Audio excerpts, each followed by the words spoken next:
The boat broke at night. There was no warning, just a loud, final snap that woke him from a shallow sleep. The sea, which had been a gentle cradle, turned into a fist. It pushed his small boat away from its course, spinning it in the black water. He saw nothing but endless, dark waves. He could not steer. The waves slammed against the wooden hull with a terrifying rhythm. Then, the engine died with a cough and a sputter. The radio was just silent static. He had no other choice. He grabbed his small pack, he put on his life jacket and jumped into the cold ocean. He swam with all his might, his life jacket, a small waterproof pack his only companions. The salt water filled his mouth and burned his eyes, making him choke. The cold hit his skin like 1,000 needles, seeping into his bones. He clung desperately to a piece of floating wood that had broken off from his boat. He drifted for what felt like an eternity, the sun rising slowly on the horizon. Then, he saw it, a thin, hopeful line of sand and green trees. With his last ounce of strength, he dragged himself ashore and fell onto the warm sand. He was alive, but he was utterly alone. The island looked completely empty. There were no houses, no roads, no signs of people at all, only the sound of birds and the rustle of small, unseen animals in the trees. The sky was a vast, empty blue, and the sun was hot and unforgiving. He found some shade under the tall, arching palm trees. He took stock of what he had: one small knife, a half-used lighter, and a few personal items sealed in a plastic bag. Everything else was gone, swallowed by the immense and indifferent sea. He managed to get a small fire started, huddled next to it, drank rain from leaves, and cracked coconuts for life. The first week was a brutal education in survival. He had no real shelter, slept on bare sand, and at night, swarms of mosquitoes left itchy welts. He began to build a simple shelter, using his small knife and tough vines. The crude roof kept the worst of the rain off his head. Food was a constant worry. Bare hands failed, so he learned to be smarter, tying a stone to a stick to stun fish in tide pools. He watched the ocean's rhythm, stepped carefully through shallows, and cooked small pieces of fish. The meat was minimal, but enough to live. Water was his biggest fear. He funneled rain into a dented pot, boiled it, washed his hands before eating, simple acts that meant life or death. He kept a log, scratching a mark for each day. The days were long and quiet with dread. He feared beasts, the sea, and, most of all, being forgotten. He fought losing hope, a battle waged in silence, night after night. Survival could not be left to chance. It had to be a deliberate act. Each day, he assigned himself tasks. He woke with the sun to check traps and fishing lines, then walked the beach scanning for ships. He climbed the highest hill, cleared sand, and placed huge help letters with stone. He lit small fires at night, and when he finally saw a ship speck, he lit a massive pile, praying the thick smoke would be seen. He began building a raft, gathering logs and weaving vines, hoping to store enough food and water for escape, though the open ocean terrified him. The changing seasons brought new challenges: winter storms, with howling winds and torrential rain. Waves crashed with a roar, threatening to reclaim the land he called home. His shelter bent and swayed but did not break. Fires died, leaving him soaked and shivering. He learned to store dry wood under a rocky overhang, on stormy nights, as precious as gold. Months changed him, skin toughened, ribs showed, muscles grew wiry, clothing became rags. He trimmed beard with a knife, made tools from stone and bone, and a sharpened stick became a spear, far better in the shallows. He learned to read the island's secret language: birds marked fruit, roots roasted, bitter leaves avoided, tender greens boiled. Every day was a lesson in observation. He became part of the ecosystem. Loneliness pressed hard, birds and small crabs became his friends. He gave himself small projects. He drew family in the sand, watched the tide erase them, named a rock-old friend, and spoke aloud for hours to remember his voice. He kept a notebook: dates, weather, small thoughts. It was his most prized possession, a record and a shield against madness.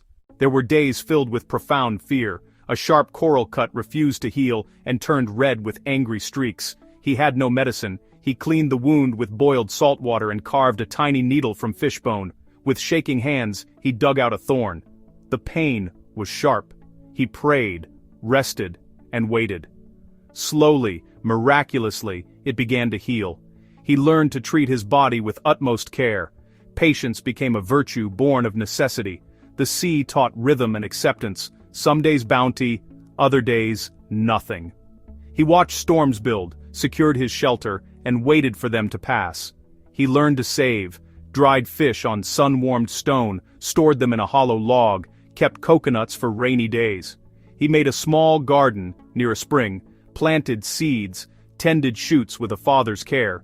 Seeing green leaves push through the soil gave him hope, and small joys became his lifeline.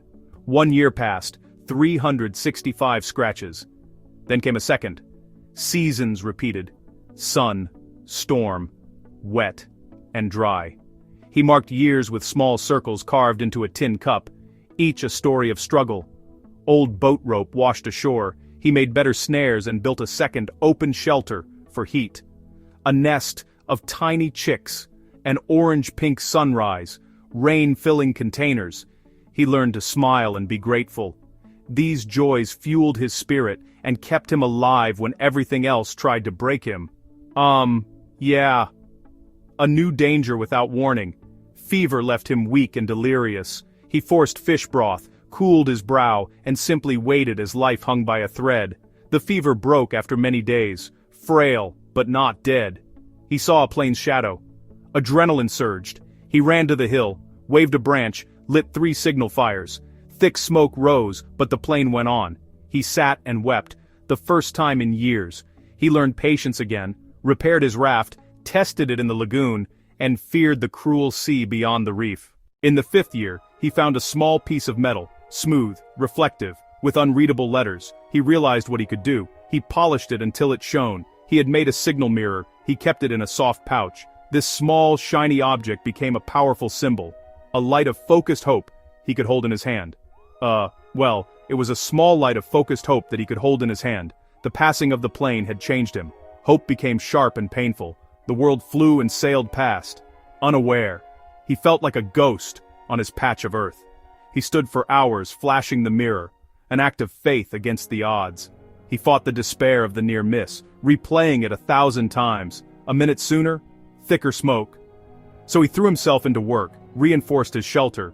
He expanded his garden, built rain channels, and dug a larger basin. He managed his mind like supplies.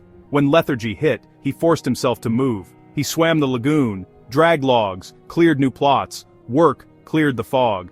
He spoke to himself to remember strength, becoming his own counselor and motivator. He loved the island for beauty and bounty, and hated it for being a prison. He knew every tree, every rock, every curve of coast. He found peace at sunset and quiet sadness in rain. He was both king and prisoner of a small, lonely kingdom. The island had saved him, but it was slowly erasing the man he had once been. In the 6th year, after more than 2,000 scratches on the tree, his life changed forever. A small fishing boat had strayed off course. They saw a thin column of smoke and came closer. He was mending a net when he heard it, stood up, heart pounding. He waved his signal mirror with a shaking hand, jumped, and shouted until his throat was raw. The crew saw the flashes and the thin figure on the beach. They could not believe their eyes. They rowed in, pulled him aboard, and wrapped him in warm blankets. He collapsed, the smell of engine oil and coffee filling his senses like a forgotten dream. They gave him tea and bread. Tears streamed down, cutting clean paths through grime. They radioed for rescue. His long exile was over. At the hospital he was a medical curiosity, weak and severely malnourished, but alive. They reintroduced food carefully, gave salts, vitamins, and minerals to correct years of deficiency. Within weeks he gained strength and told his story in a quiet, halting voice. People asked, "How did you survive?" He said luck was part of it, skill was part of it, but most of all, hope was part of it. He was reunited with his family. The moment he saw them, he broke down completely and held them like home itself. The world was loud, fast, overwhelming. Turning a faucet or flipping a light felt like a miracle. He had spent 6 years on the edge of existence, then returned to abundance. The contrast was jarring. He was a man out of time, a relic from a wilder, simpler place. He learned many profound lessons, etched into his soul. The smallest things matter most. Fresh water is the currency of life. A solid shelter keeps body and spirit whole. A fire provides warmth, a defense against darkness and fear. Having a plan keeps fear at bay. Simple tools can do great work, made from things the world discards. Focus on one task at a time, do it well, then move to the next. Rest when tired, try again after failure. He learned the true nature of hope. Hope is not just wishful thinking. Hope is action. It is a verb. He made signals, polished his mirror, kept his fires ready, and logged the days. He built a life that was ready to be found, kept his mind busy, wrote in his notebook, kept his voice alive, in empty air. He cared for his body like a garden. Hope was the work he did every single day. He learned about people, and himself in relation to them. Memories kept his humanity intact. He respected the smallest kindnesses. The crew remembered his humble smile and constant thanks. He cried with his family, not just from relief, but from missing human connection. He survived alone but truly lives with others. Now he tells his story in simple words. He is calmer, more deliberate, careful with food and water. He looks at storms and thinks of shelter. He meets the sea with deep respect. He does not seek to be a hero. He refused to give up, one day at a time. The sea took his old life. The island gave him a new one. He came back with scars on his body and stories in his heart. Simple, powerful lessons for a complicated world.